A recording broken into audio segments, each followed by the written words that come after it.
Open water does not congratulate you for surviving a port. It only offers a longer list of ways to die with more room between them. Patience cleared the bar on a fair morning and took the first true swell like a woman testing a bruised hip. The jury rig creaked its new opinions. Fresh tar still smelled sharp enough to taste.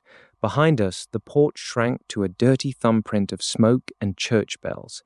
Ahead, the blue went clean and mean, the kind of blue that makes charts look optimistic. I stood at the lead line with ordinary hands and an ordinary face and felt the book tick once against my ribs, a second heart made of law, reminding me that secret scripture does not clock out when the harbor pilot waves farewell. I was colder vein, Cal to the careless. 19, should have drowned, did not, and now owned my breath in a way that still startled me when I woke. Wiry sailor build, salt-bleached brown hair, tar-stained hands, plain shirt, plain neckerchief. The deep had hired me. I planned to collect, not yet with a crown or a deck that answered only to my blood. First, I had to keep this borrowed brig floating long enough to learn which men would follow a quiet tilt and which would cut it off at the neck.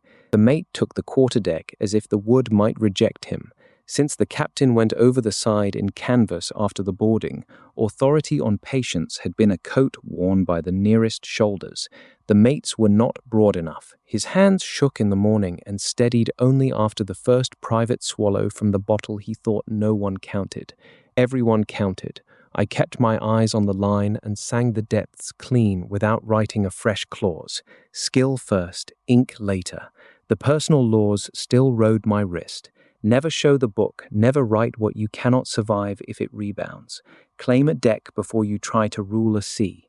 Leave enough ordinary struggle showing. Do not burn the crew as fuel. Job found me near the 4 bits with 2 biscuits and a look that wanted company more than answers. He was Barbados born, quick with a rammer when boarding turned to shoving. You sleep better out here, he said. I told him open water only hides the knives farther apart. He laughed and tossed me the softer biscuit. Under the linen, the black article stayed flat and cool. Article 1 still branded the page, captain of my breath. Article 2 was a pale ghost of spent locks. Article 3 had died on its harbor hour. The hiring line still glowed. Write greater articles, take greater decks. Appetite is a tiller. I kept both hands on the real one. By midday, the wind held honest, and patience made a tired kind of progress. The carpenter walked the new seams with a caulking iron and a face like a man listening for lies in wood. The boatswain, ear still ugly under healing twine, roared the watch into something that resembled order. The gunner found damp in one powder cask that should have been dry. Bad stowage from the port rush. He cursed the yard and a saint I did not know. I helped shift the good casks higher and kept my mouth shut about how easy it would be to write a narrow clause against damp. Easy clauses are how holders go loud. Loud holders hang twice. Men talked while they worked, the way men do when busy hands make honesty feel safe. Talk about shares. Talk about the dead captain's cabin key. Talk about whether the owners ashore still owned a cargo half claimed by blood and luck. Someone said we should run for a beach where questions came cheaper than courts. Someone else said that kind of beach ends in neck stretching. Eyes flicked toward the mate. Eyes flicked toward me. I lost a small pull of rope on purpose and swore ordinary so the flick would have somewhere dull to land. The sea stayed empty through the first dog watch. Empty is not peace. Empty is a blank page, and blank pages make men invent stories. I took a turn at the helm when asked and steered small, feeling the jury rig's limits through the tiller. No article for the steering. The breath article held without being asked, lungs clean, head clear. That rooted clause had become identity more than tool. Private was getting harder. Storm-born Cal, lucky Cal, fame is a smell. You can scrub and still carry it. Near sunset, the mate called a short council by the wounded capstan. He wanted island-hopping courses until Patience could crawl home looking honest. The bosun wanted sea room and fewer reefs. The gunner wanted a clear magazine and fewer heroes. I stood 1 pace off the circle, and when the mate's voice thinned into a question shaped like an order, I said the banks were thick with small hulls that smiled like traders and bit like the sloop we had already met. Sea room, then a chosen port with enough noise to hide a battered brig. I said it like weather. The mate nodded too fast again. The tilt returned, quiet as a heel shifting on wet plank. No one named it command. Everyone felt the deck lean a fraction toward my mouth. Night came down clean, stars hard, wake pale behind us. I recovered the book during supper clutter and opened it in the cable tier by shielded stub light. Pencil laws still rough on the cover edge. I did not write. I only told the dark that open water was a ledger, not a throne. Patience remained a cradle. Somewhere ahead waited a claimable deck and men who preferred shares to wages. Until then, I would captain my breath and the spaces between bad decisions. On deck again, I stood my watch with palms on the rail. Forward, a man sang 3 lines of a dirty song and forgot the 4th. The mate's cabin lantern burned longer than thrift allowed. Aft, 2 voices argued in tones that wanted walls. I filed the sound without chasing it. Chasing makes you the story. I breathed. The sea listened that fraction closer than it listened to empty survivors. Not love, attention. I grinned at the wind because the wind does not file reports, and if anyone asked, I would say I was glad to be clear of port prices. That much was true. The rest stayed under cloth and oilskin, ticking, hired, patient as a tide that has already decided which rocks will lose. Open water had accepted us without applause. Tomorrow the ledger would add new lines. I intended to read them before they were written in other men's blood. Money talks louder at sea than preachers do, because money can be counted on a hatch cover with a knife point and no one has to kneel. On the second full day out, the talk of shares stopped pretending to be idle. It gathered at the Scuttlebutt, at the mess kids, in the shade of the boats where men chewed slow and watched the mate's cabin door the way cats watch a hole. The dead captain's cargo still rode in the hold. Indigo, sugar, dry goods, a few sealed crates whose paper said they belonged to men who had never bled on our deck. Merchant law said the owners still owned. Boarding blood said ownership had developed a limp. Between those 2 sentences lived the mutiny that had not yet found its name. I kept hauling and splicing and looking like a nail. Nails do not vote. Nails do not get offered captain's keys. Nails survive long enough to choose their own deck later. That was the plan. Plans hate crews with empty pockets and fresh graves. The mate tried a speech after noon. He stood by the binnacle with a paper from the cabin and a shine on his lip that was not sea spray. He said we were still a merchant brig under lawful flag. He said wages would be paid as written when we reached a proper port and proper agents. He said any man speaking of dividing cargo like prize was speaking himself toward a rope. His voice climbed on the word rope and cracked. Cracks are invitations.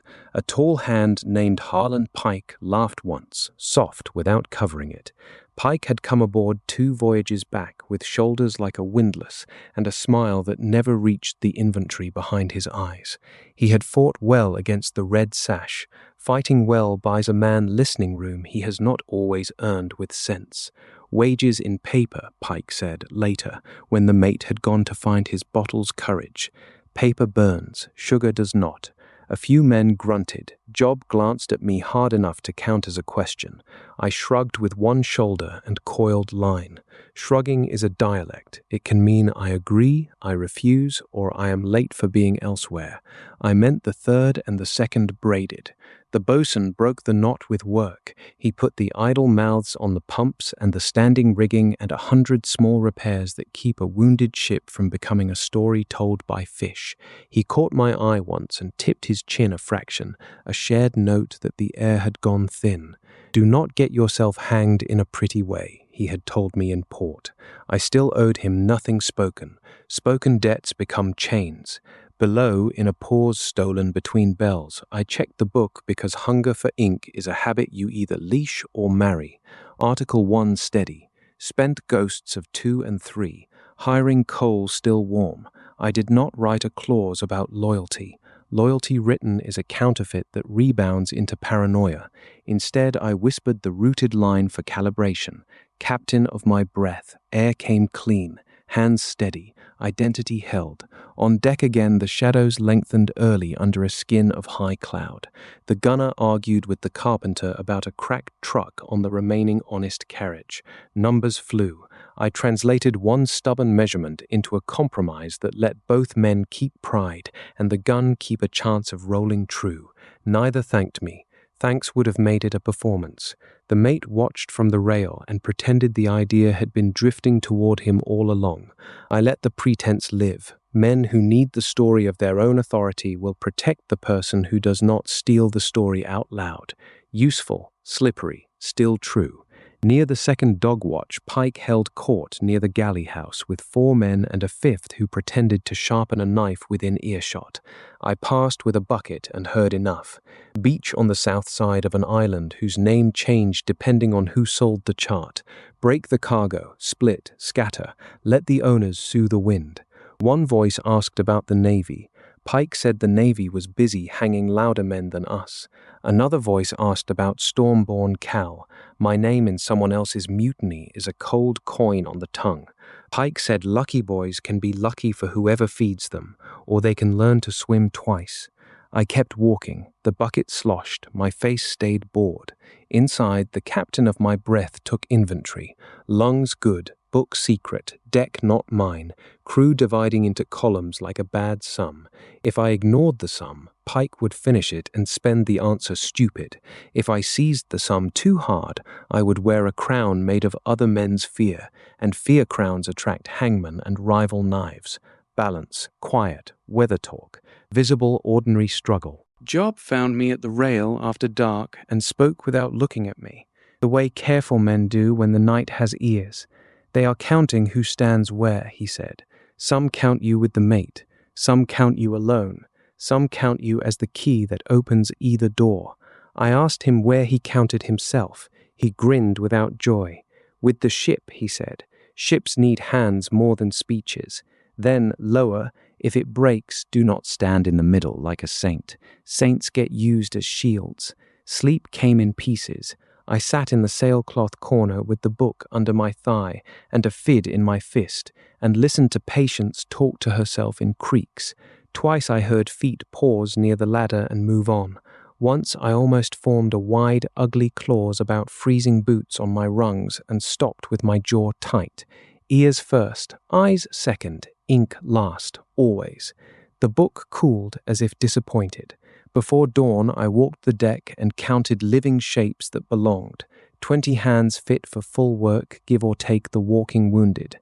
Enough to sail, enough to kill each other over sugar if the math went mean. The eastern sky knifed grey. The mate's lantern still burned, a small, stupid star. Forward, Pike's hammock hung empty. Empty hammocks at the wrong hour are sentences without punctuation. Shares and shadows. That was the weather now. I breathed it in and owned the breath and nothing else yet. When the shadows thickened into hands, I would not meet them with a sermon. Sermons are for men who want choirs. I wanted a ship that still floated and a secret that still fit under a shirt. If the deep expected greater articles today, it would wait until the crew's ledger finished trying to write itself in blood. Rum is a poor first mate and a worse navigator, but it keeps steady hours and never asks permission to take the watch. By the third morning, the mate's bottle had stopped pretending to be medicine. He came on deck with eyes like cloudy glass and gave an order to wear ship in a wind that made wearing a mean joke. The bosun looked at the sky, looked at the jury rig, and did not move for a full breath. In that breath, the whole deck learned something it already suspected. Authority without judgment is just noise with a title. The mate saw the hesitation and turned red under the salt. He shouted the order again, louder, as if volume could change the sea's math. I was at the foresheet with Job and 2 others. My mouth wanted weather talk, my laws wanted patience. The jury main complained in the stays like an old man asked to run. If we wore now, something aloft would teach us regret with wood and gravity. I caught the bosun's eye and tipped my glance aloft, then to the swell angle, ordinary as pointing out a gull. He barked a different order in the same instant, reefing a hand early and holding course. The mate's shout died into a cough. Men moved for the bosun because moving for the bosun had kept them alive longer than moving for bottles. The mate went below. A door slammed. Glass found wood. Everyone heard and no one commented, which is how crews write minutes without paper. Pike smiled at the mainmast as if it had told a joke only he understood.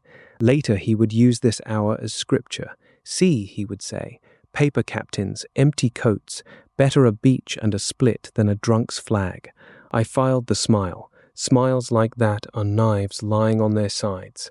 I took the hard hauls when they came and let my shoulders burn where men could see. Fourth law. Visible struggle. Storm-born myths starve on ordinary sweat if you feed them enough of it. The breath article kept my lungs honest while the work tried to turn them mean. I did not bless the ease out loud.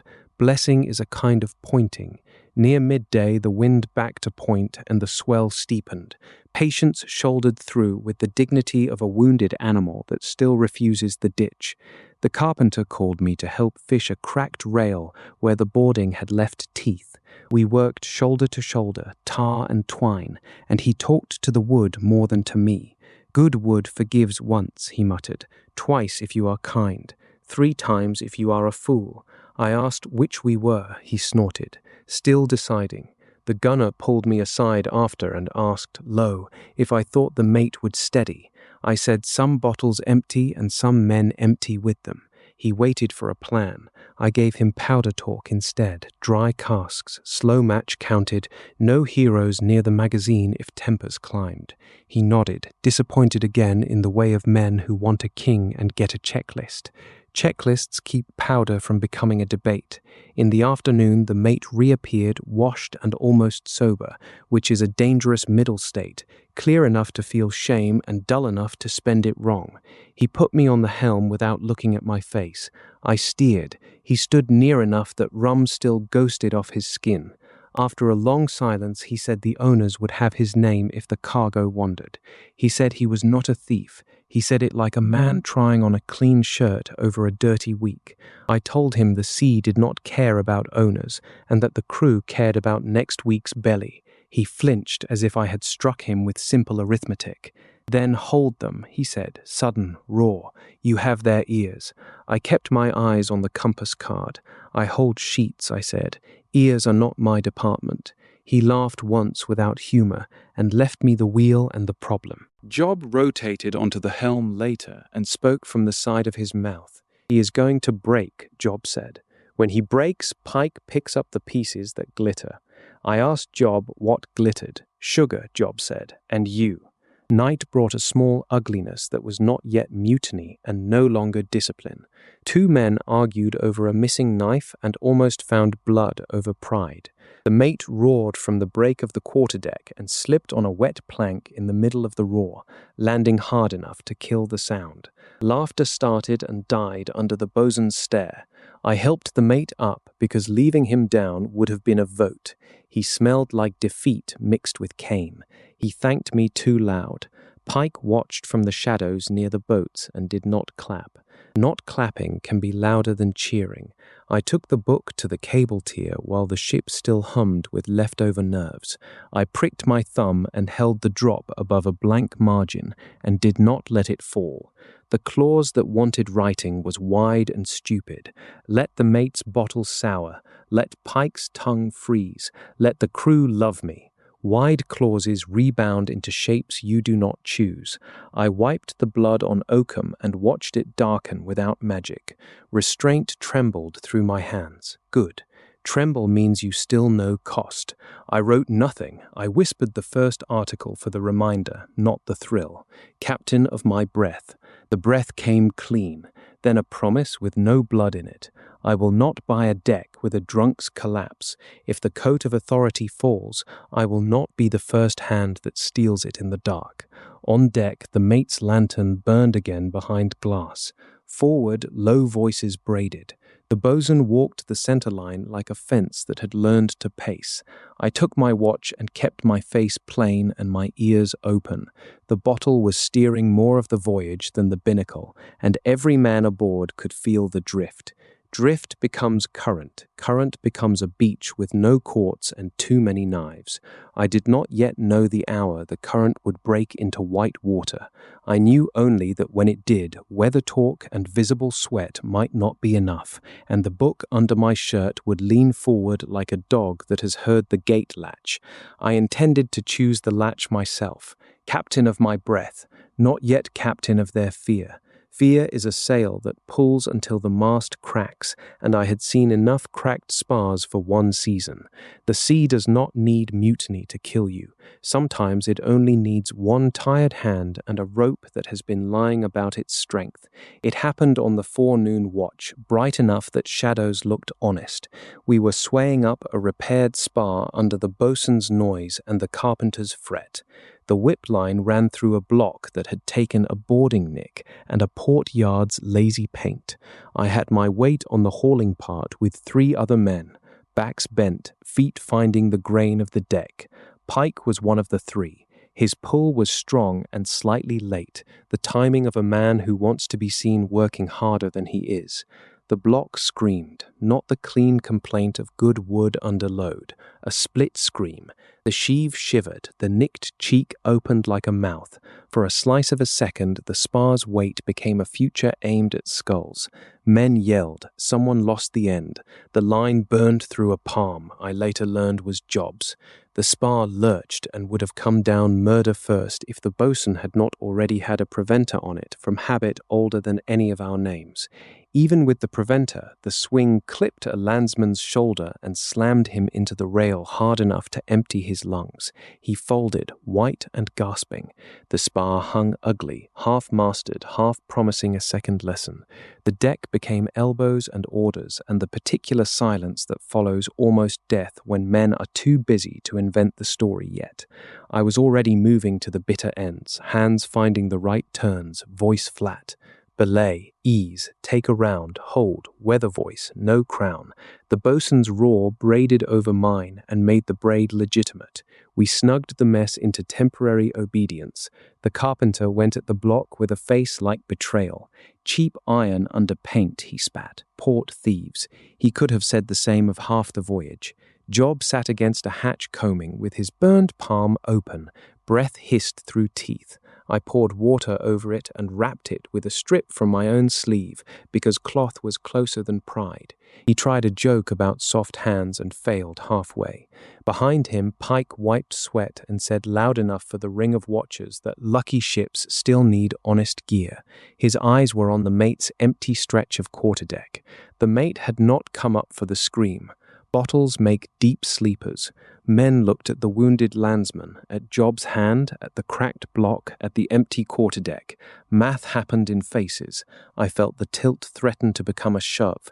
If I let Pike own the moral of the hour, the moral would end on a beach with sugar on dirty knives. If I preached, I became the charm the bosun had warned me not to be. So I worked. I helped strike the bad block and reeve a sound one from the carpenter's hoarded spares.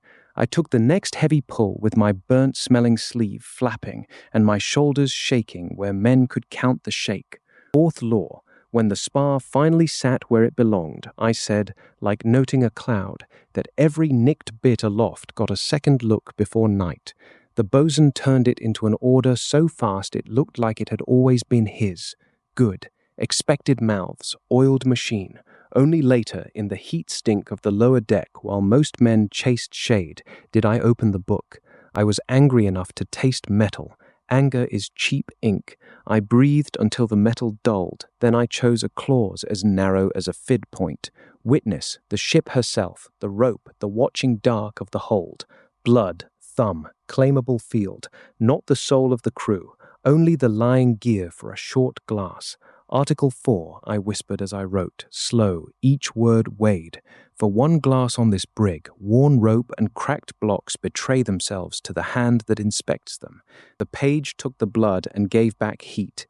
The wording settled in that almost mind script. hard and black, no choir, no shiver through the mast, only a small lean in the world's local honesty, as if the deep had agreed that lies in hemp were tacky. I went straight to work while the glass ran. Topside, I ran my palms along stays and halyards with the carpenter and a skeptical boy. Twice my fingers found meanness that eyes had missed, a core-pulled stretch disguised by tar, a thimble half-oval from old overload. Ordinary skill would have found them eventually. The article made eventually into now. The carpenter cursed the port again and blessed nothing. The boy looked at me sideways. I made my face annoyed at gear, not blessed by gods. Annoyance is safe theatre. When the glass ended somewhere in my bones, the heat under the shirt faded. Article 4 was already paling at the edges, spending itself on schedule. Good. Tools should die clean. I had not tried to command loyalty. I had only asked that tired things stop lying for the length of a careful inspection. Rebound risk felt low. Missing a floor later is ordinary sailor death. Freezing a crew's will is how you become a different kind of monster. Job found me after and showed his wrapped hand like a badge. "You moved fast," he said.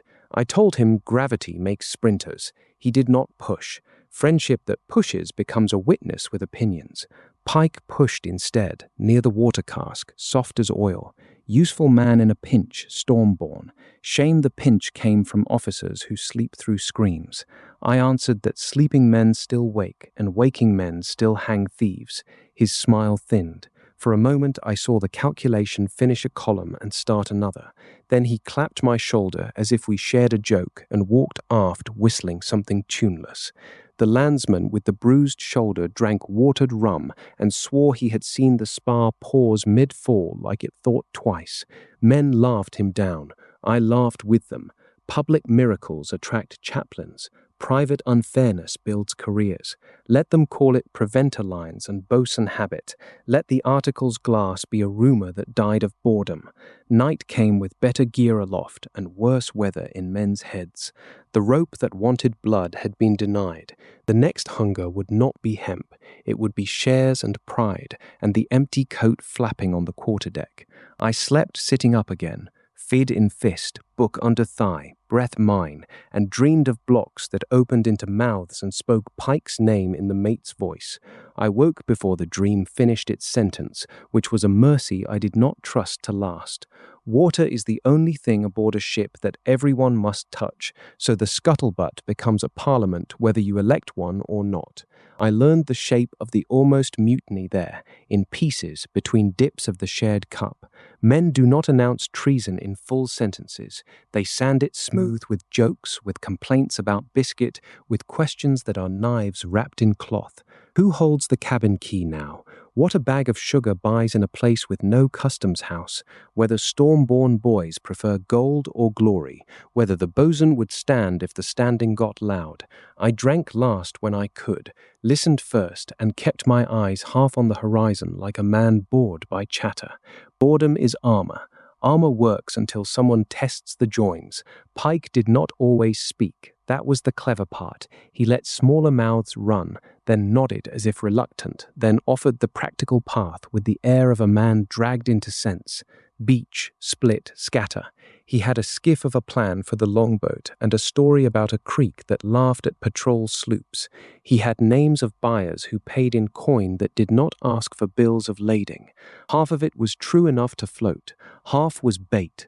Bait does not have to be fresh if the fish are starving. The mate tried to reclaim the parliament with a posted watch bill written in a shaking hand. Extra night guards on the magazine and the cabin. Men read it and smirked. Guards need sleeping officers to mean something. The bosun enforced the bill anyway because forms keep hands busy.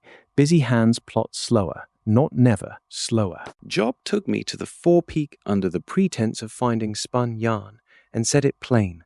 7 solid for Pike if the hour comes. 4 lean his way for fear of being last. The rest are weather vanes. Bosun is a wall. Gunner is a wall with powder behind it. Mate is a hole.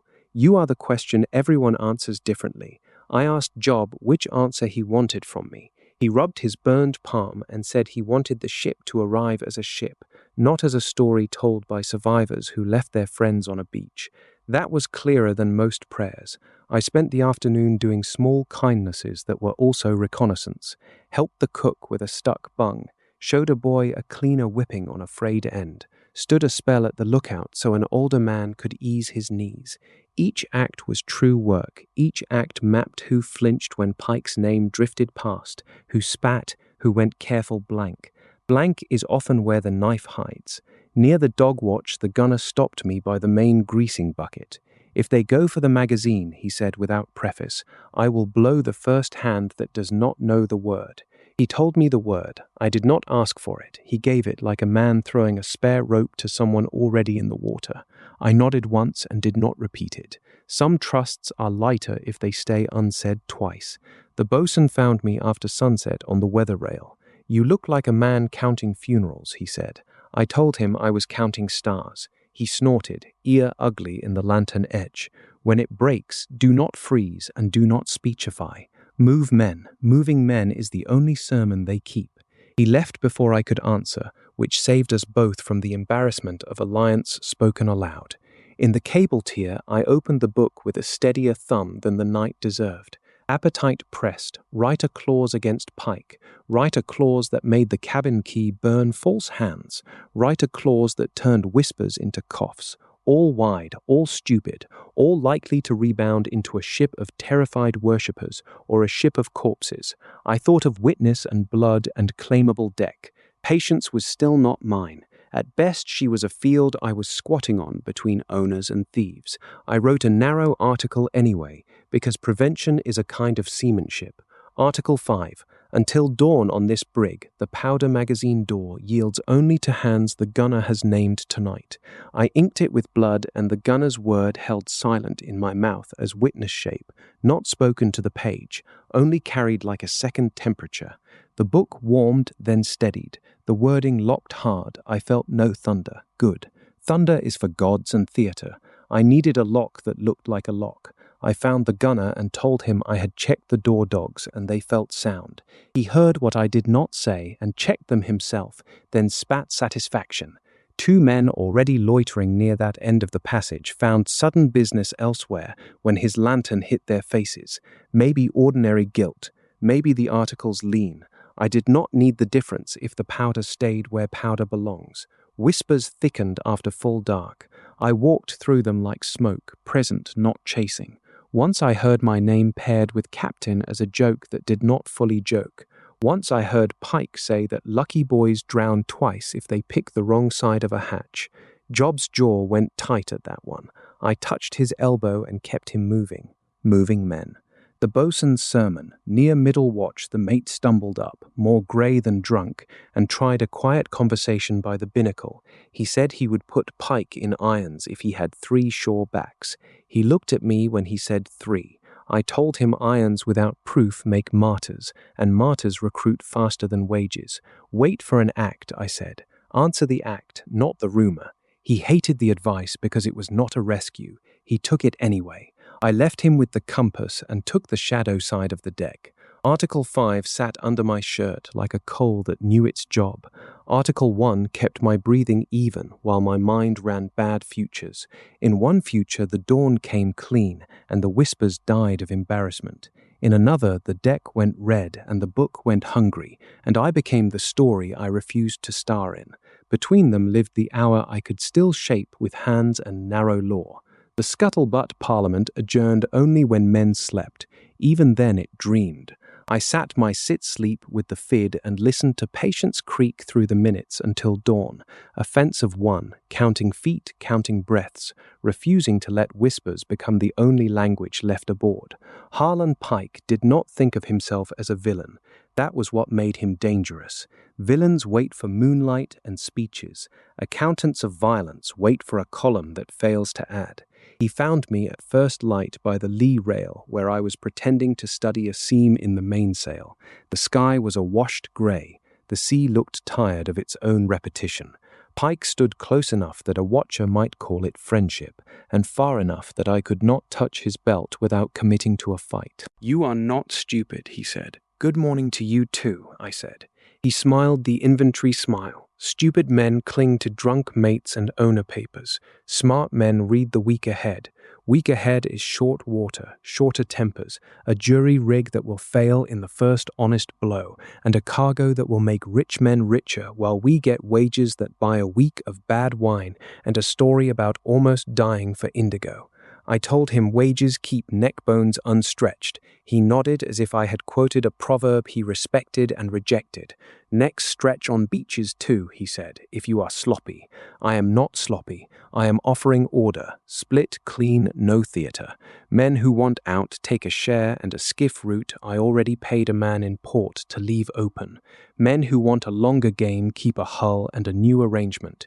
He glanced at my chest without shame, as if he could see the book's rectangle.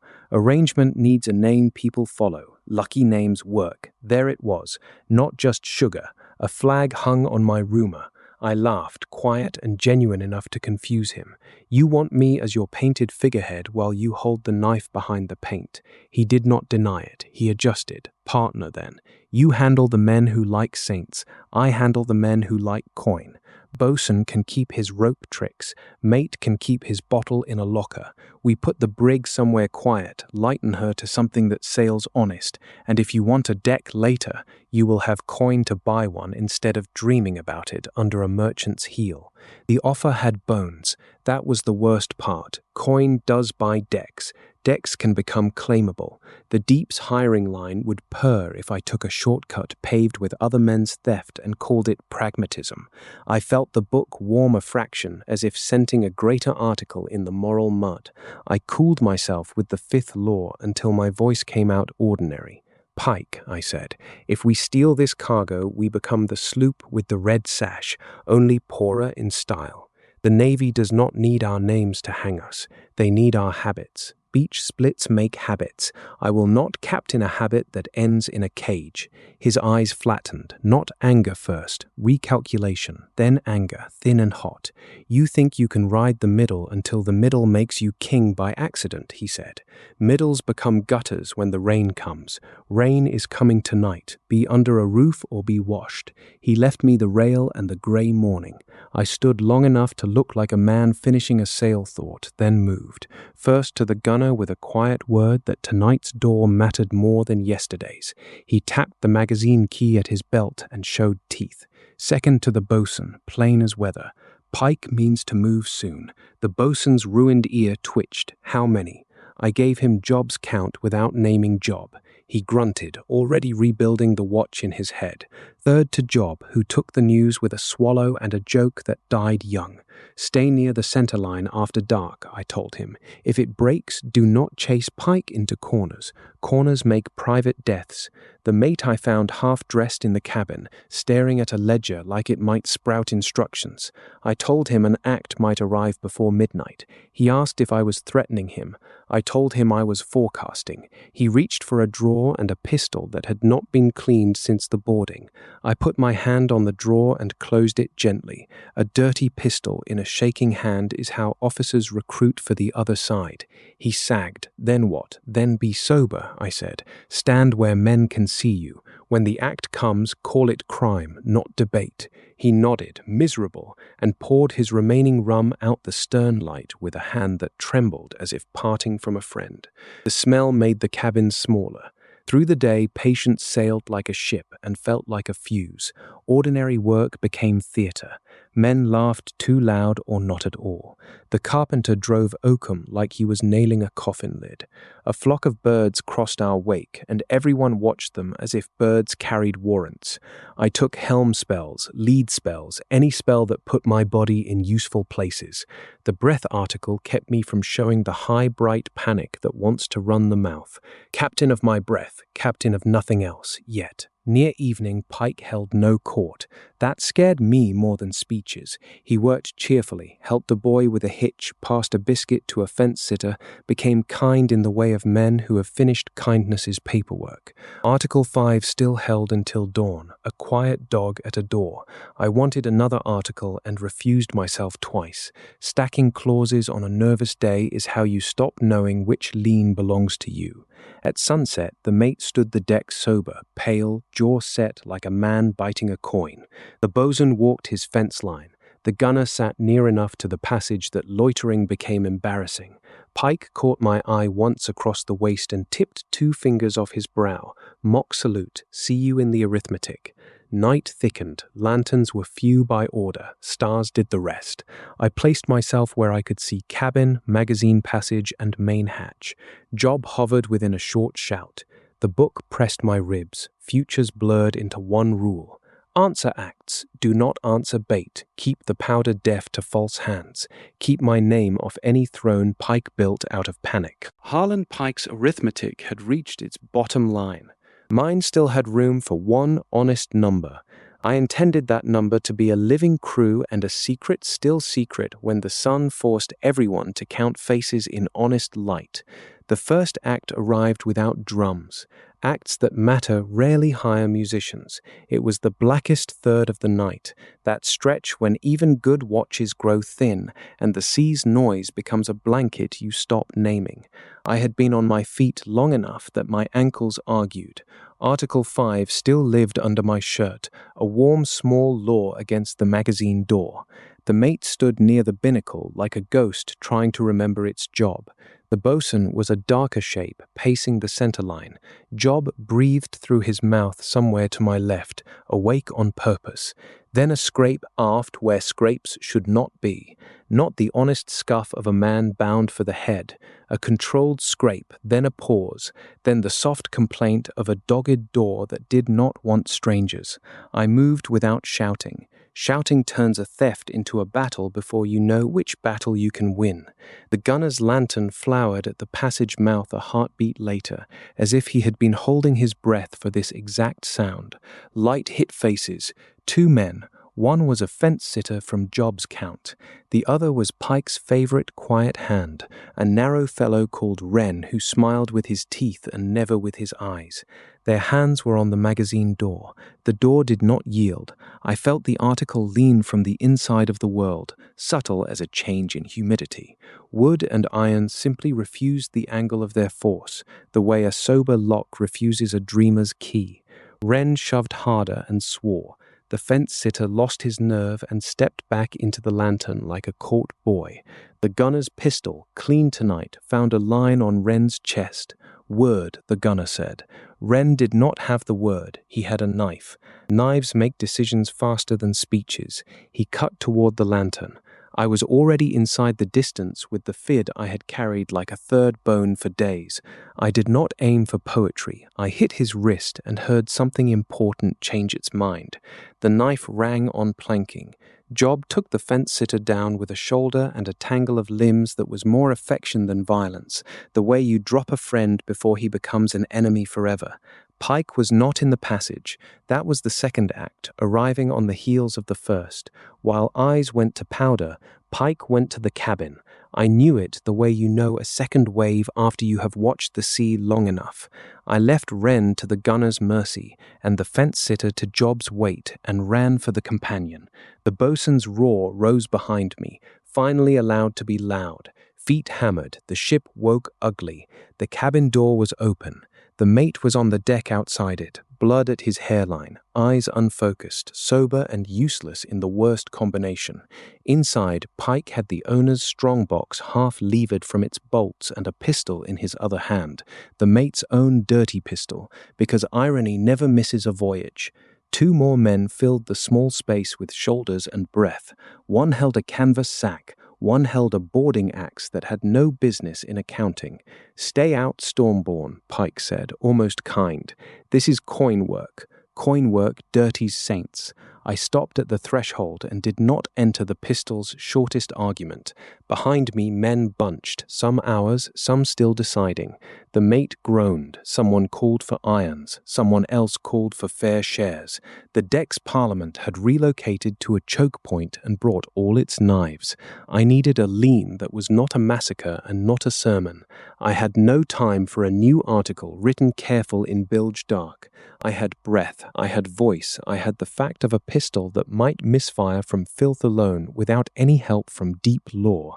I raised empty hands where the lantern from the passage could find them, and I spoke like weather. Put the box down, Pike. You missed the powder. Without powder, you are 3 men with a heavy box on a ship full of people who just woke angry. That arithmetic ends with you floating and the box sunk. Live coin requires a living exit. You do not have one. Pike's mouth twitched. The axeman glanced at the door and saw bosun's shoulders filling it. The sackman swallowed loud enough to hear. Wren's earlier failure had traveled already, the way bad news sprints. Pike cocked the pistol anyway, because pride hates exits that look like retreat. I felt the temptation open like a red flower. Right now, right wide. Let enemy locks fail again. Let hands freeze. Let the pistol become a brick. The book burned against my ribs hard enough to hurt. Appetite, hiring, greater articles. I tasted copper and almost bit my thumb open on the spot. Instead, I used the rooted thing. I breathed in as captain of my breath and let the exhale carry only steadiness into my face and shoulders, the kind of calm men mistake for certainty. Certainty is contagious on a cramped deck. I took one slow step aside, not forward, clearing the bosun's line without making it a duel between Pike and me. The bosun took the gift and leveled a musket that had appeared from somewhere honest. Last chance, the bosun said, and there was no weather in him at all. The sackman dropped the sack. The axeman set the axe down as if it had grown hot. Pike held the pistol on my empty hands a moment longer, calculating columns that had all turned red, then laughed once, short, and lowered the cock with exaggerated care. Fair, he said. Knight's a poor clerk. He set the pistol on the strong box and raised his own empty hands. For a blink, I believed him. Belief is a hole.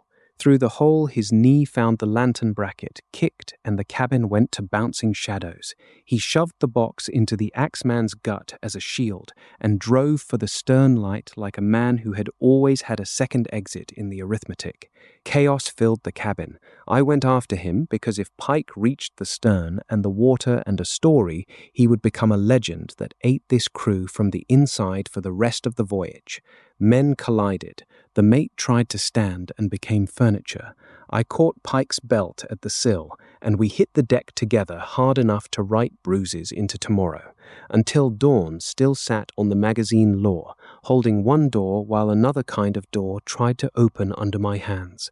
I held on and did not reach for ink. Hands first, steel if needed, law last.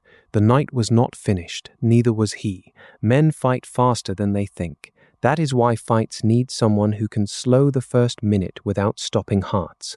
Pike and I rolled once across the quarterdeck planks, salt and blood and the grit of a ship that had not been properly holystoned since the boarding. He was heavier, I was meaner in small spaces. He drove an elbow at my throat. I turned enough that it took collarbone instead, and saw white light. Then the night again. Voices piled around us. Someone shouted to knife the thief. Someone shouted to knife the mate's pet. The crew was a single animal with too many heads, and every head wanted a different meal. If that animal ran full speed, patience would finish the night as a slaughterhouse that still had to be sailed by the survivors. I needed a glass of slow hands. There was no privacy for neat penmanship. There was my mouth, my blood, the deck under my spine, and witnesses enough to choke a court. I bit my thumb hard on a splintered tooth edge and slapped the wet palm flat to the planking as Pike tried to rise. Words left me raw and narrow, not shouted, spoken as if the wood were a page. Article 6. For one glass on this deck, hurried blades miss their shortest path. The deep could have refused. Claimable deck was still a lawyer's argument, but the brig was under us, our blood was on it, the crew's eyes were on it, and the local sea and ship reality had already learned my signature the hard way. Heat punched up my arm. The wording rumped itself behind my eyes in that almost mine hand, whether the book's pages in my shirt caught every letter or only the debt. I felt the lean arrive like a change in the wind you notice first in your inner ear. Pike's knife, produced from somewhere civilized men do not advertise, flicked toward my ribs and went wide by a finger's width that should not have existed. A boarding blade from a too-eager fence-sitter cut for Pike's neck and shaved shirt instead of meat. Job, trying to drag a man back from stupidity, took a wild swing on his forearm that should have opened him like a fish and left instead a shallow insult. Men still hit. Men still bled. The article was not mercy. It was friction. Friction in a stampede is the difference between bruises and a hold full of dead accountants. I did not stay on my back to admire theology. I hooked Pike's ankle and dumped him again, then rolled clear and came up with both hands visible and empty of everything except blood. "Hold," I said, and made the word land like a dropped hatch cover. Not loudest, clearest. The boatswain's musket braced the clarity. The gunner's lantern, back from the passage, added a coin of light. The mate, on one knee, pointed a shaking finger and managed the word pirates as if reading it off a form. That word matters.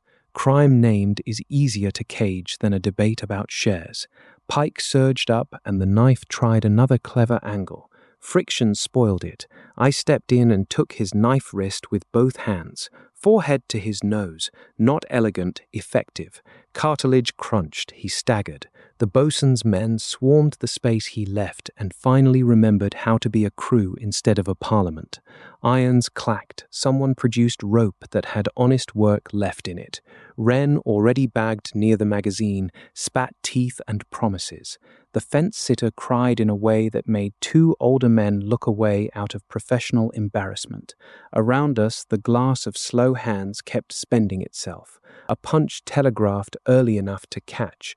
A bottle raised as a club slipped and became a rolling joke instead of a shattered scalp. The animal of the crew ran into mud of its own making and slowed, then stopped because stopping felt suddenly possible. Pike laughed red through his broken nose. "Clever weather," he said, low. "Always the lucky angle." I told him luck was rope and witnesses. He looked at my bleeding thumb and something knowing passed through his eyes, too fast to call proof. Then it shuttered. He was not about to shout magic on a deck that would hang him faster for devil work than for theft. The mate wanted a speech. I got to the space before him because a drunken sober speech would pour oil. I spoke weather again, short lines men can hold. "Powder is held, box is held, knives down. Anyone still standing with a blade who is not boatswain's watch drops it now or learns to swim with iron bracelets. We are not a beach gang, we are a ship. Ships that eat themselves do not reach any market, fair or foul. Blades hit the deck in an uneven rain. Not all, enough. The boatswain took the rest with hands and rope and the authority of a man whose ear had already paid a tax to violence. Job bound my thumb with a strip of his own sleeve this time, fair trade, and muttered that I was a magnet for stupid knights. I told him stupid knights were the only kind that needed magnets. Article 6 ticked down in my bones. When it went, the air sharpened, hurried paths available again. By then the hurry had nowhere useful to go. Men stood in clusters, breathing hard, ashamed or furious or relieved, sometimes all three in one face. The strong box sat ugly on the cabin sole like a tooth knocked out of a jaw. The mate sat on a hatch and held his head. Nobody offered him a crown. Nobody offered me one out loud. Eyes did the offering and the accusing together. I recovered the pistol Pike had stolen, checked the pan and handed it to the gunner, but first. "Filthy," I said. He sniffed and agreed it would have killed the shooter as gladly as the target. Ordinary luck, then, layered under the lean. I preferred layers. Layers confuse hangmen and historians both. Later, I would find Article 6 burned clean across a page, the debt collected through shirt and skin and will. For now, I stayed on deck because leaving would turn victory into rumor. I stood where the blood was drying and let men see me tired, hurt, unbroken, and uninterested in a throne. Fourth law, even now. Pike, irons bright at his wrists, watched me over the ruin of his nose with a clerk's patience. "This is not the last column," his eyes said. I looked past him at the black water and answered without speaking. Then learned to swim in chains. The glass emptied. The hands of the world went quick again. We still had hours until true dawn, and hours are long when a crew must decide whether it is a crew. Dawn does not forgive, it only inventories. Grey light found Patience looking like a ship that had argued with itself and lost skin. Blood on the quarterdeck in brown maps, rope ends still quick with last night's panic, men with split knuckles pretending the splits came from honest hauling. Pike and Wren and two others sat under the break of the quarterdeck in irons, faces swollen, eyes flat. The fence-sitter who had cried was not in irons. He was on his knees, holy stoning blood as penance and survival, which are often the same motion. The mate called all hands because forms return when terror thins. He stood with a bandage around his head and a voice that had found a brittle kind of steel. He named the crime: attempted theft of owner's property, assault on officers, conspiracy to run the brig aground of the law. He used words that would sound right in a colonial court if any of us lived to see one. Men listened because the alternative was admitting they had almost become a different species before breakfast. Then he asked what was to be done, and the brittle steel bent. That question is a hole. Pike looked up through the hole with interest, even ruined. Crews that vote on punishment learn to vote on captains next. The boatswain spat and said irons until a proper port and a proper hanging if the port preferred theatre. A few voices wanted the sea now, simple and final. A few voices, softer, still wanted shares as if the night had been a negotiation interrupted by etiquette. Eyes came to me. I hated them for it and understood them for it. I had been visible. Visibility is a bill. I stepped to the open space near the mainmast and did not climb anything. Height is a claim. I stayed on the same planks as every other tired fool and spoke as if reading the glass. We did not become a beach gang last night. That is the only victory that matters this morning. Throw living men overside and we become the thing we stopped. Keep them ironed, work the ship, make a port where law is loud enough to take them out of our hands. Anyone who still wants sugar more than a neck can swim for it now and take their chances with sharks who do not keep ledgers.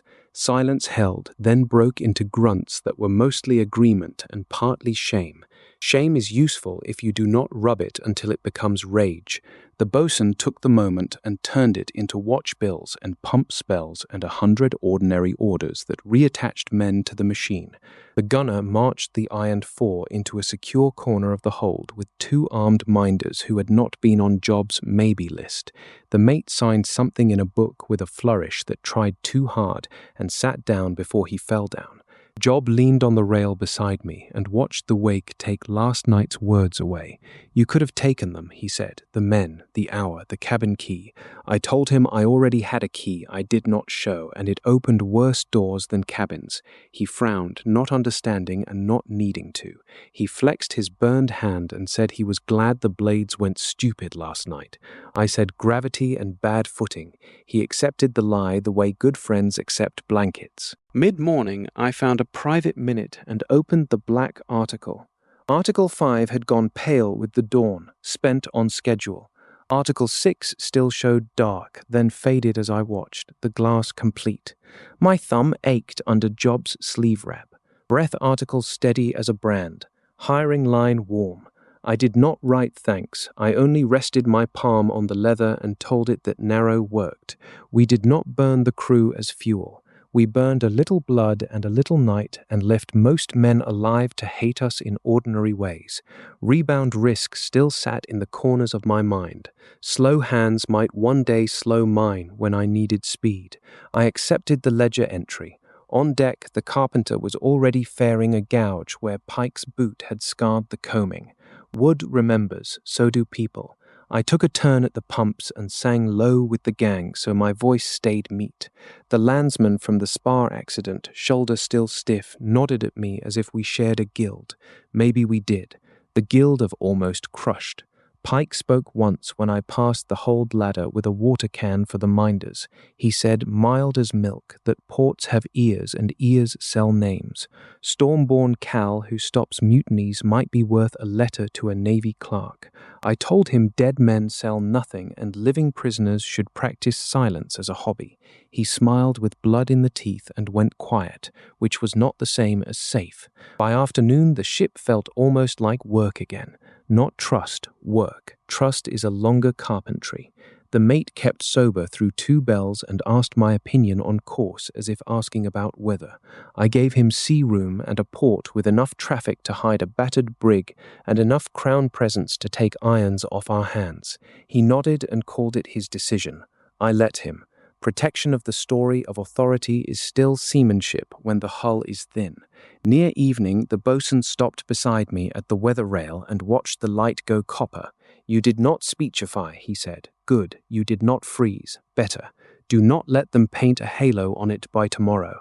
I promised him nothing, which he preferred. We shared the view like 2 animals at a waterhole who have postponed rivalry another day.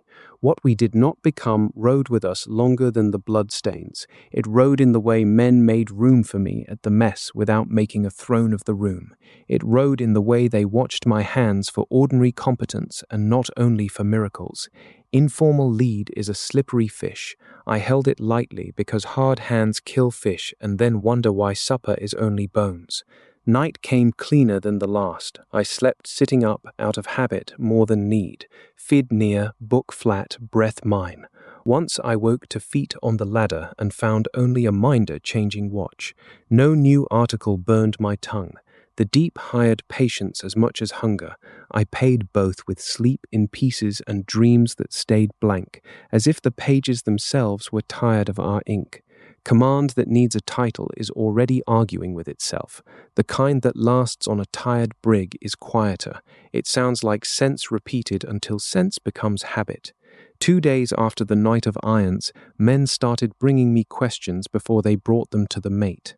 Not all men, not the questions that belong to charts and owner law, the other kind, whether to cut or save a damaged cask, whether a reef now saved a spar later, whether the prisoner's water ration was mercy or bait for trouble. I answered like weather and left room for the mate's mouth to claim the echo when he needed it. He needed it often. Sobriety was still a new coat on him, and it itched. I did not take the cabin. That mattered more than any speech. The cabin stayed the mate's empty little kingdom, with its ledger and its stain on the deck where his head had hit. I kept my sailcloth corner and my hammock hooks and my habit of being found where work piled up. Thrones collect assassins. Corners collect jobs. Jobs keep myths underfed. The boatswain tested me in small ways, the way a man tests a repaired stay before he trusts it in a blow. He gave me the ugly tasks, crawling the bilge after a smell, talking a sulking cook back into feeding the ironed men without poisoning them, standing between 2 fools who wanted to finish last night with fists. I did the tasks without flourish. After the bilge, he grunted good, which still felt like a medal I should not polish. Job became a kind of unofficial second shadow, not clinging, present. His burned palm scabbed, his jokes returned with most of their blood left in. He told anyone who would listen that Cal had a hard head and a soft taste in biscuits. Ordinary stories. I loved him for the ordinariness. Ordinary stories bury miracle talk better than denials. Pike watched from his ironed corner when he was brought on deck for air under guard. His nose was a new geography. He did not speechify, he conserved. Once, as I passed, he said the informal crown sits heavy when the port clerk starts writing. I told him crowns were metal and I was cloth. He looked at the space the crew made around me when I moved and did not bother to laugh. I held a private court with the book each day at the heat hour, when smart men sought shade. Article 1 steady. Spent ghosts of 4, 5, and 6 pale as old bruises. Pencil laws still legible. I added a 6th personal line in pencil, not blood. Informal is not invisible. Do not confuse their listening with ownership of their names. The book ignored pencil as always. Good. Memory aids are allowed to be humble. On the 3rd quiet evening, the wind went fluky, and the jury rig pitched a fit. The mate froze half a breath too long on whether to scandalize a sail. I said the numbers flat, degrees and risks, and the boatswain's voice turned them into motion before pride could argue. We rode it out with more noise than damage. Afterward, men clapped the mate's shoulder and nodded at me when he was not looking. Split credit, living ship. That was the arrangement I could survive. I began to feel the shape of informal lead as a physical thing, like a tool belt you forget you are wearing until you lean wrong. Men waited for my glance at the start of messy jobs. Boys copied the way I coiled. The gunner asked my preference on shot stowage as if preference were rank. Each time I redirected to craft instead of preference.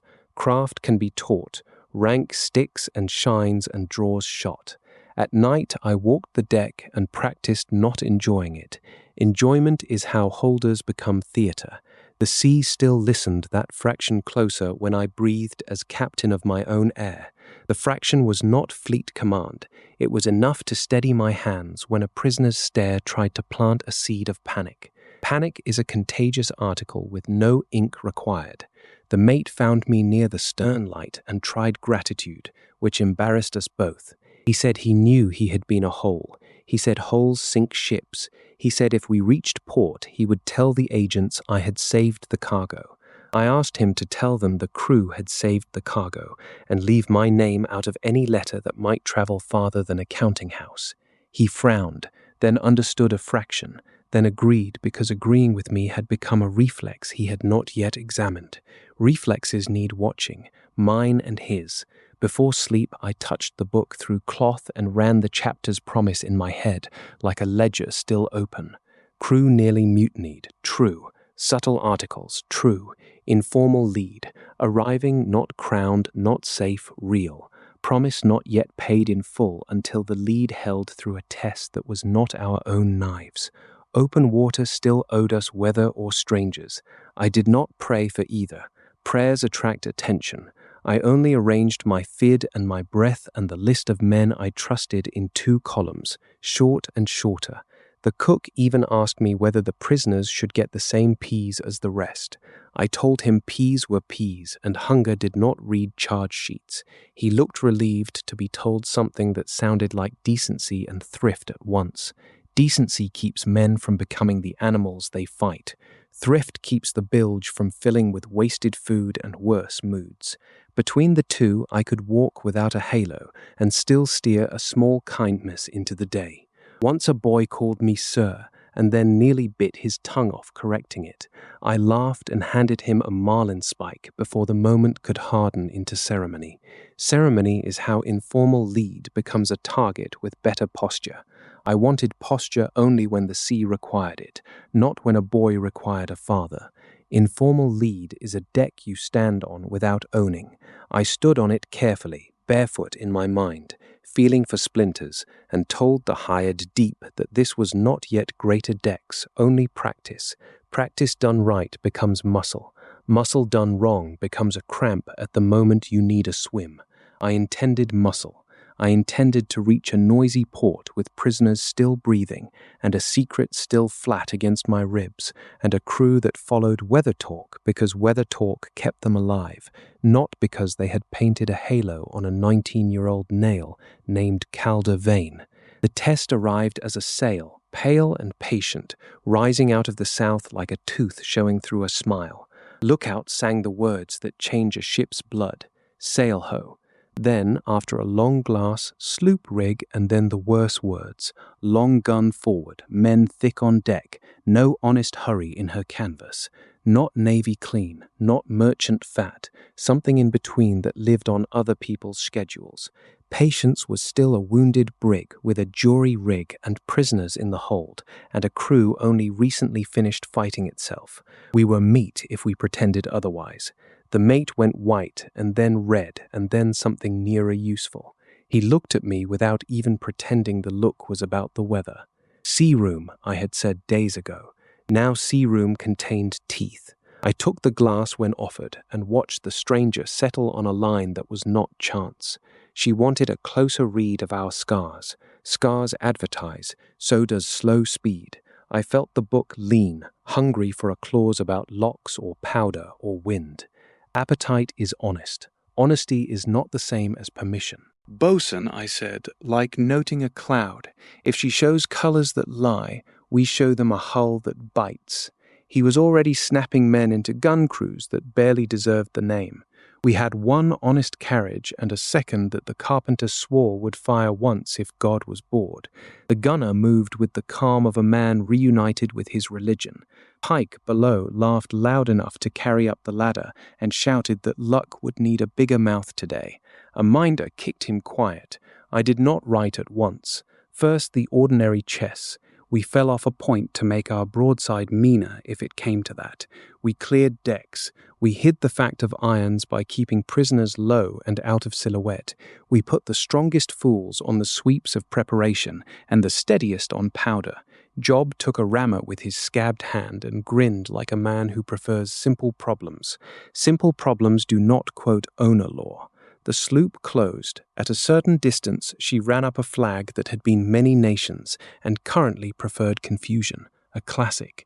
Then a hail, thin across water, offering assistance to a wounded sister. Assistance is a word that changes definition in the mouth of a thief. The mate started to answer polite. I stepped near enough that only he heard. If you invite them on, I said, we replay the red sash with less powder and worse luck. Tell them we are contagious and content. He hailed back fever aboard, repairs in hand, no need.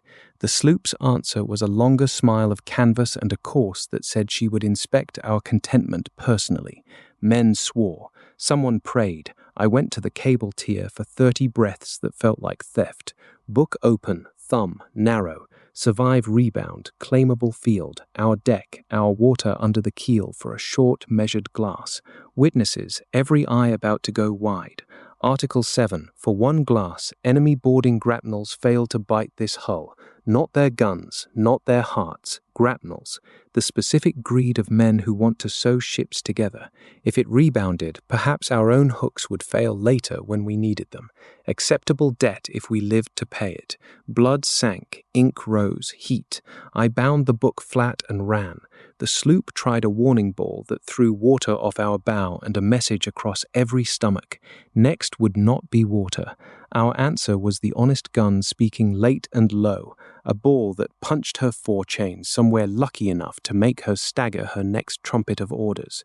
Not victory, conversation. The gunner whooped and then coughed it down into professionalism. The second carriage fired and tried to kill its own crew with a cracked truck. The article of ordinary physics took a bruise payment and spared lives by a yard of luck that was not mine. They closed anyway, because predators hate being embarrassed. Hooks flew, iron claws, rope tails, the sewing kit of boarding. First grapnel struck our rail and skittered like a skate on ice, flukes refusing wood that should have welcomed them. Second caught a deadeye and popped free as if greased. Men on both decks stared. Our side recovered faster because staring is a luxury of the attacking mind. Third hook held for a heartbeat on a channel plate. Then the channel plate's neighbor line parted from earlier damage, and the hook fell away with a splash that sounded like a laugh cut short. Boarders ready in her chains found themselves still living on their own planks. Their captain, or the man who wore the face of one, screamed them into a different cruelty. Guns it would be then, and raking if she could gain the angle. Article 7 spent itself in my bones sooner than I liked. Glass hurried by heavy use. One last hook bit near the stern and held. Ordinary iron, ordinary wood, law emptied. Bosun's axe crew chopped that rope with the fervor of men chopping a snake. We sheared free. Patience showed her heels as best a bruised brig can, helped by a wind shift that I had not written and therefore trusted more. They pursued, of course they pursued, but pursuit after failed sowing becomes a long argument about speed and night and whether the praise fever story might be real. We made ourselves small on the darkening sea. Lights killed, course bent by stars the mate could still name when sober. The sloop's lanterns hunted the wrong quadrant for an hour, and then, either cautious or bored, fell away toward easier arithmetic. When the horizon emptied, men collapsed into laughter that sounded like crying. The mate shook my hand too hard. Job leaned on his rammer and said he was revising his opinion of luck. I told him to revise his opinion of chopped rope and dirty night air. He saluted with 2 fingers and went to find water. I checked the book in the shaking aftermath. Article 7, pale already, spent on grapnels that would live in enemy stories as greased rails and bad throws. Grease is a better rumor than gospel. My hands trembled with aftercost, a promise that one day hooks of mine might slip. I could live with that. I could not have lived with their boots on our planks. Sail with teeth had tested the informal lead. Men had watched who moved first, who spoke short, who spent fear like a ration instead of a flood. They would remember. Memory is a kind of rank. I went back on deck and took a pump spell because water in the bilge does not care about victories, and visible struggle remains the best lie I know that is also true. Blood makes laws feel theoretical until you wash it off and find they still hold. After the sloop, after the irons, after the almost civil war on our own planks, I called a private service in the bilge dark with only rats for choir, lantern slit, book on my knees, thumb healing in ridges. The pages smelled of salt, iron, and the ghost of tallow. Article 1 stood clear, captain of my breath.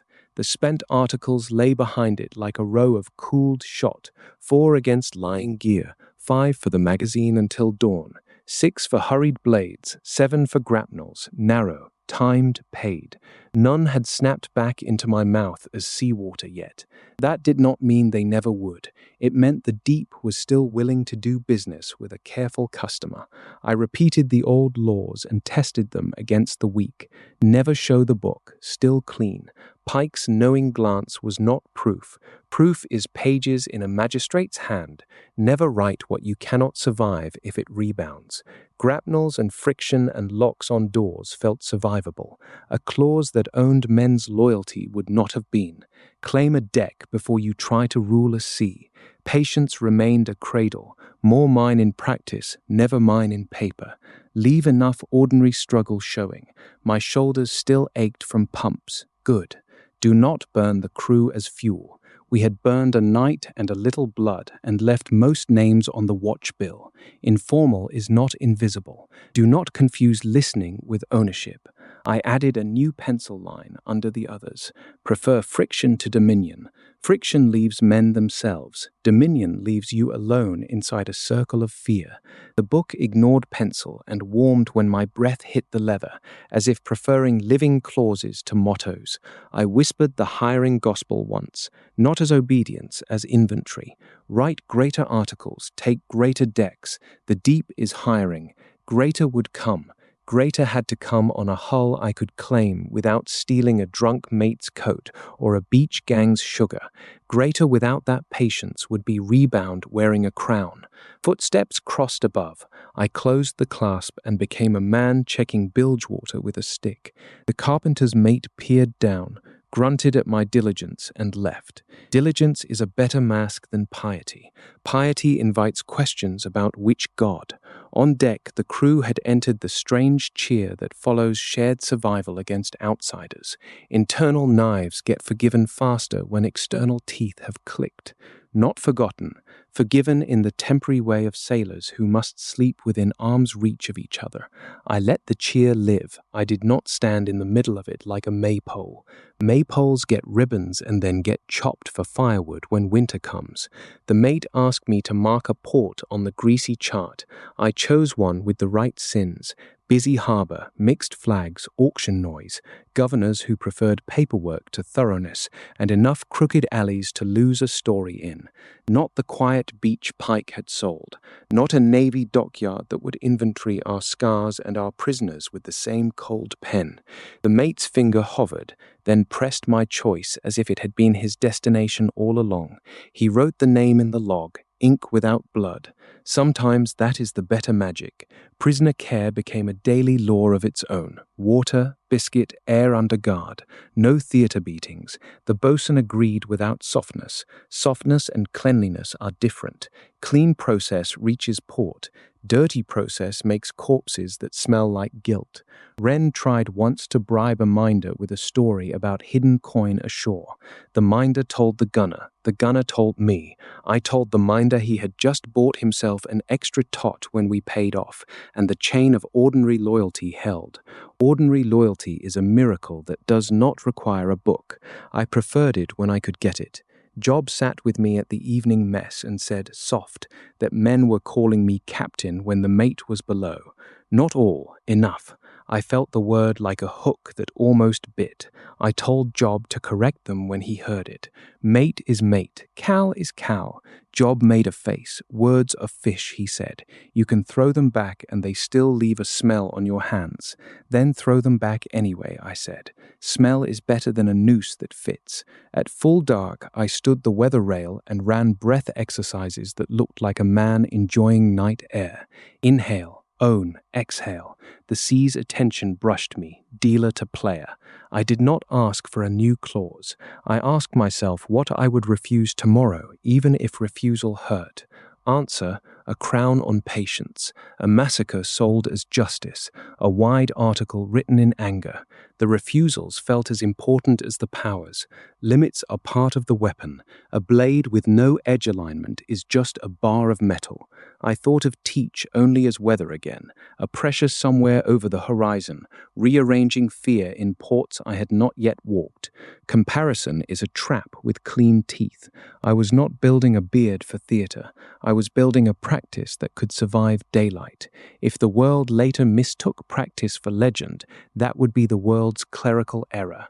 My job was to keep the source document hidden and the daily work visible. Laws after blood are either stronger or revealed as costumes. Mine felt stronger by a little, which scared me more than weakness would have. Strength invites appetite. Appetite invites the next greater line. I closed my eyes and saw a future deck that was mine by share and voice and blood freely given. Articles signed by men who wanted the lean. Not yet, soon enough if I did not die of being useful on someone else's brig. I slept that night, lying down for the first time in days, hammock accepting my spine, book bound flat under the shirt still, fid tucked where a lover's note might go on a different kind of man.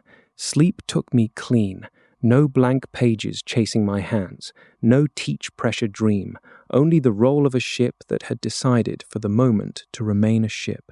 When I woke to the bell, I woke as called a vein, informal lead, captain of breath, holder of narrow law, still hired, still collecting, still refusing to confuse a good week with a destiny that could not be taken from me at the next bad harbour mouth.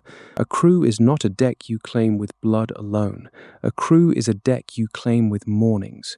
I learned that in the stretch of days while patience limped toward the chosen port and the sea stayed, if not kind, at least uninterested in finishing us. Men who had nearly knifed one another over sugar now passed tools without counting fingers. Not love, habit rebuilt. Habit is the true articles of most ships, unsigned, unblessed, enforced by hunger and the knowledge that the water outside is not a committee. I watched who chose what when no one forced the choice. The gunner chose to sleep nearer the magazine even after the crisis cooled, a dog that had learned the house's weak door. The bosun chose to put me on the morning watch bill in the slot where a third mate might have lived if we still had such luxuries. He did not ask the mate first. The mate chose not to notice, which is a choice with its own courage. Job chose to walk beside me when Pike was on deck for air, a soft fence of friendship that did not look like a fence.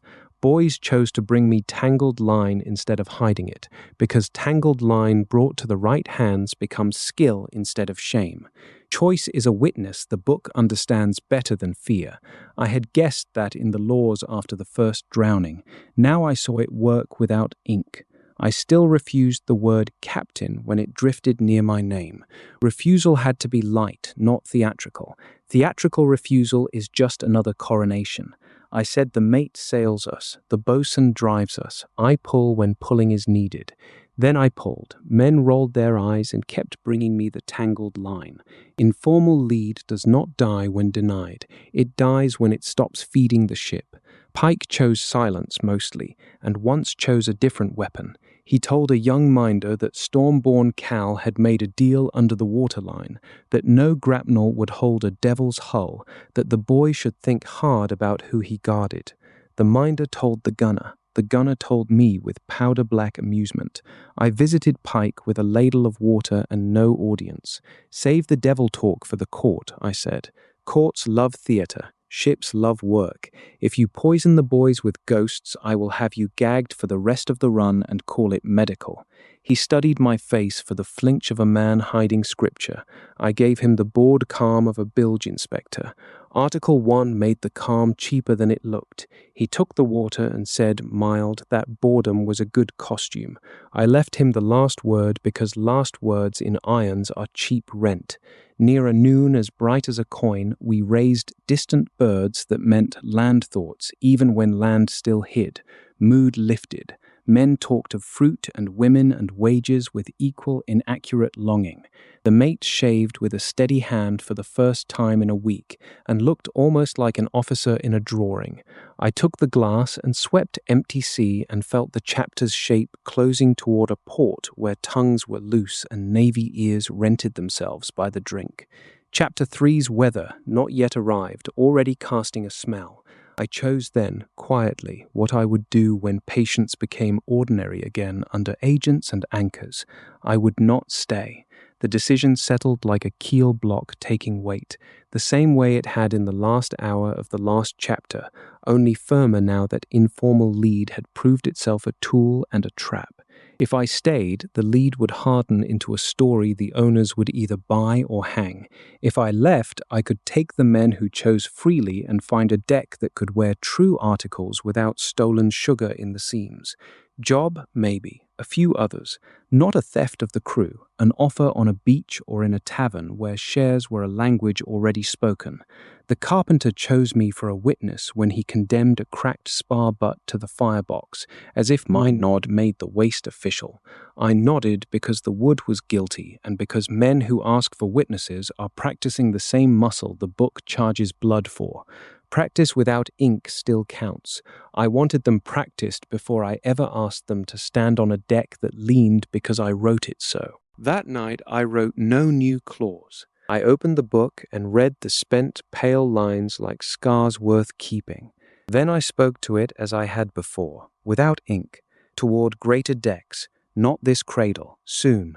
The leather warmed, interest payment accepted in intention. I bound it home and went on deck to stand a watch I no longer needed for safety and still needed for belonging. A landsman asked me if I thought we would be paid fair at the end. I told him fair is a harbour with a different god in every street, and the only sure pay is arriving with breath still yours. He nodded as if I had said something wise. I had said something true enough to wear. Breath still yours. Captain of that, if of nothing else. Men who choose are the only claimable crew worth the rebound risk. I counted them in the dark by footsteps and laughter and the absence of certain silences. The count was not an army, it was a seed. Seeds do not look like forests. Forests start anyway if the ground is not poison and the planter does not dig them up every night to check. I kept my hands in my pockets when I wanted to dig.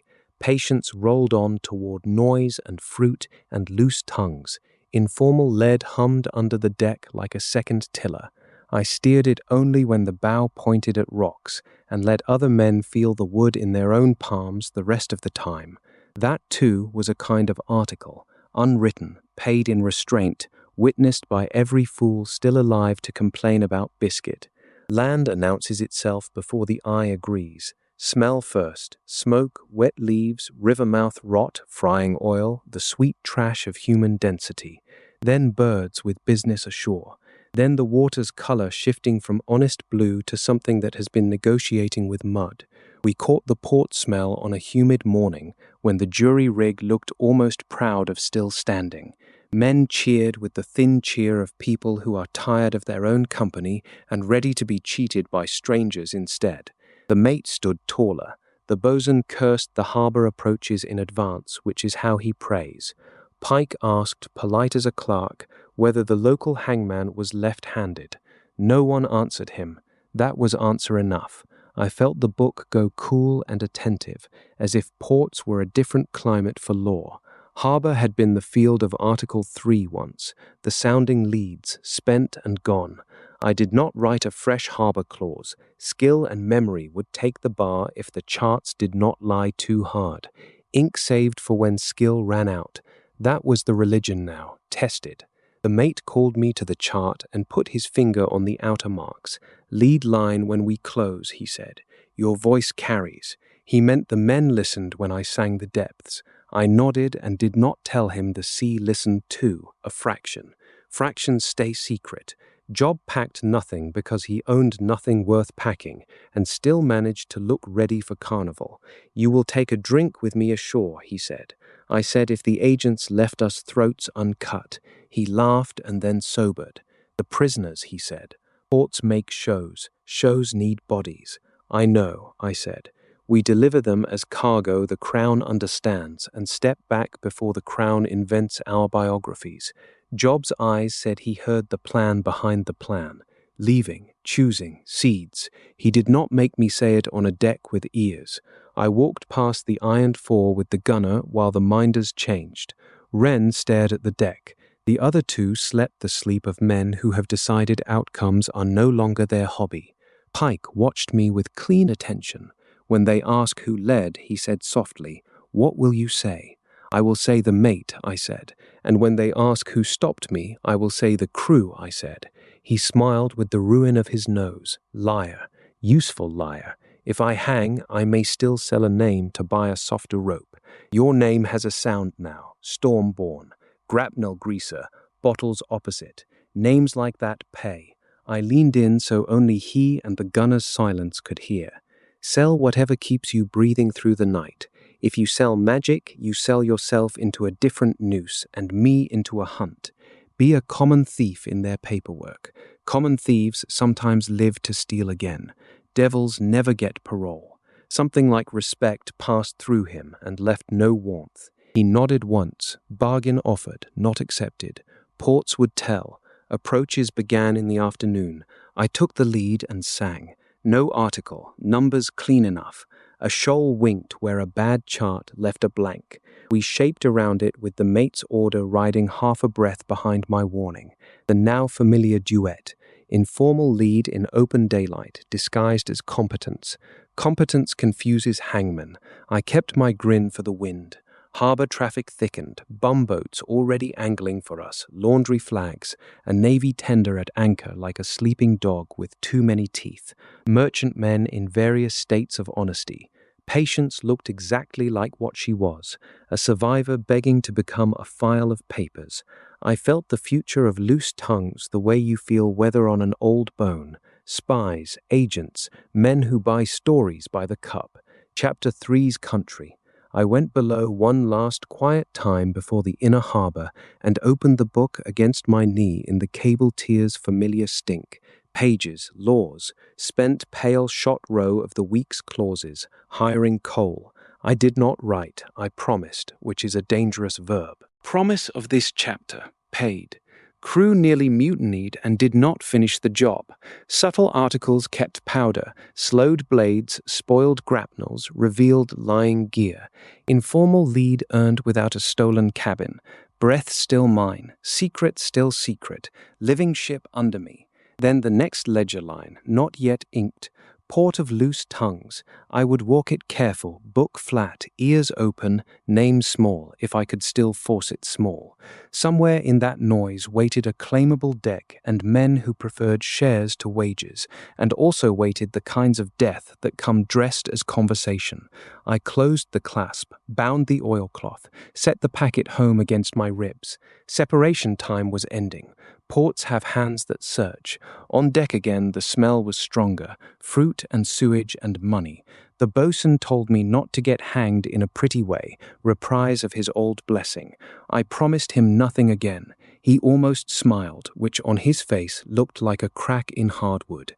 Patience took a pilot who talked too much and steered well enough. I stood at the rail and watched the town resolve out of heat shimmer into roofs, masts, a church stub, a fort with lazy flags. Open water's blank page ended. The new page was crowded already with other people's handwriting. I breathed as captain of my breath and felt the sea's attention thin as river water took the keel. Dealer stepping back from a table that had moved inland. Fine. Inland had different rules.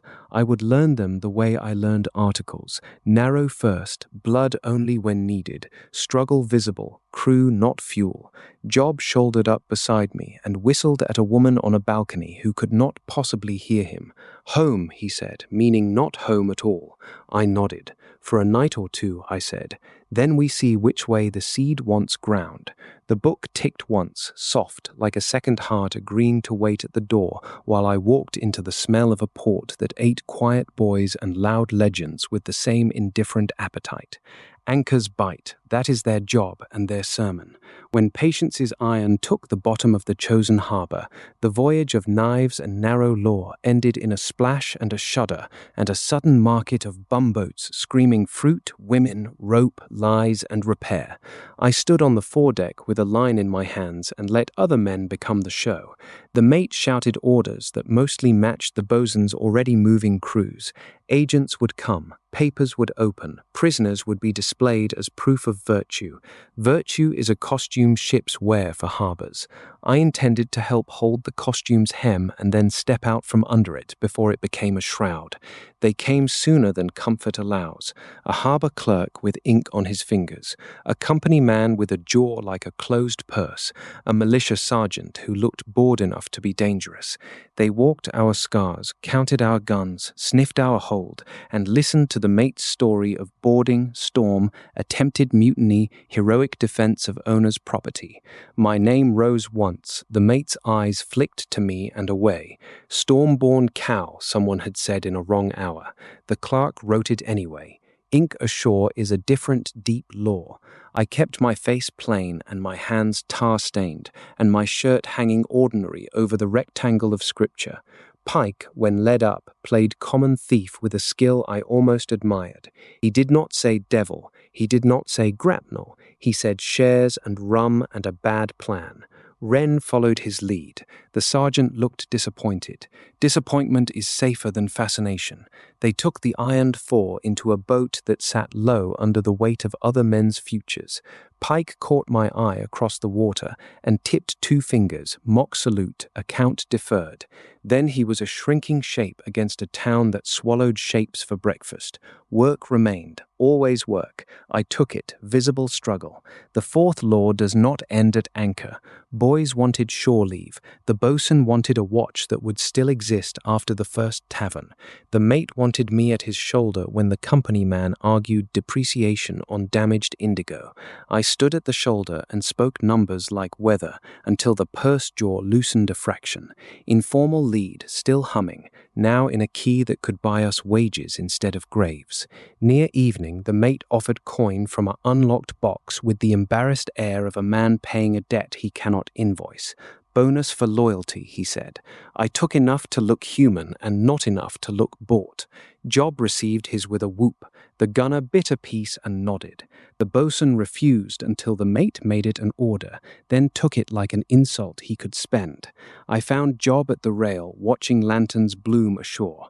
Now, I said. He knew which now. Not tonight, I added. Tonight we are still the good crew of a lucky brig. Tomorrow we listen. We taste the port's weather.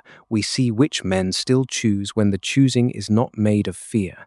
He bumped my shoulder with his. Seed, he said, half joke, half yes. I told him seeds that jump too early become bird food. He told me birds that never land starve. We left the argument in the friendly place where it could breathe. Alone in the cable tier one last time with the ship's noise turned harbour soft, I opened the black article fully and ran the ledger aloud, soft as confession without a priest. Drowned, found the book, wrote breath, survived boarding, hid scripture, refused greedy ink. Laws, sleep with one eye. Open water, shares and shadows. Mate's bottle, rope that wanted blood. Whispers. Pike's arithmetic, magazine until dawn. Glass of slow hands, what we did not become. Informal lead, sail with teeth. Laws after blood, men who choose. Port smell. Promise of the chapter, if chapters exist outside books like mine. Paid in full. The crew had nearly mutinied. I had used subtle articles and ordinary sense braided so tight a court would go cross-eyed, cutting them apart. I had earned informal lead without stealing a title. I was alive, the secret lived, patience had held. Greater decks still waited, closer now that I knew which faces turned toward my weather voice when the glass fell. I did not write a new article in the harbor. I rested my thumb on the margin and felt the old pull, toward claimable wood, toward men who would sign with voice and share, toward commandments that made local sea lean until flags lowered without understanding why hands moved, toward the risk of hanging twice if I got stupid. I did not intend to get stupid. I intended to get precise. When I returned on deck, the town was a scrape of music and quarrel. A Navy longboat slid past our stern with a lantern showing clean uniforms and cleaner suspicion. Loose tongues would wake with the market. Spies would smell storm-born rumors the way sharks smell thinned blood. I would walk among them as Cal the Hand, useful, forgettable if fortune held, and under the shirt the second heart of law would tick its hired patience.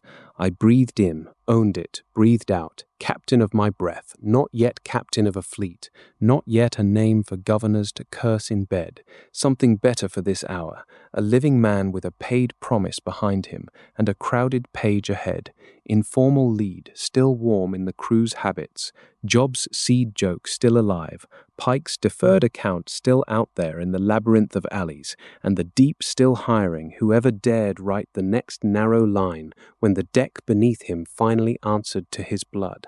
I touched the rail of patience like a goodbye disguised as balance. Cradle, not throne.